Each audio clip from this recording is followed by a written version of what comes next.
সকাল থেকেই ঝমঝমিয়ে বৃষ্টি।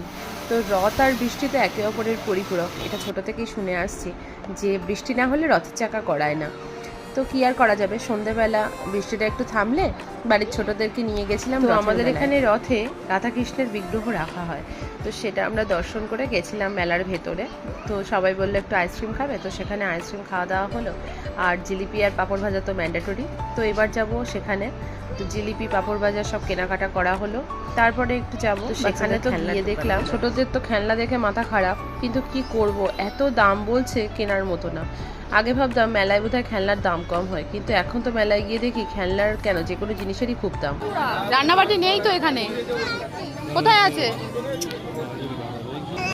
এইরকম বায়না চলছিল, আর সেখানে খেলনা না কিনে দিলে তো হবে না। তো অল্প কিছু খেলনা কিনে আমরা এবার বাড়ির দিকে রওনা দেব, অনেক রাত হয়ে গেছে।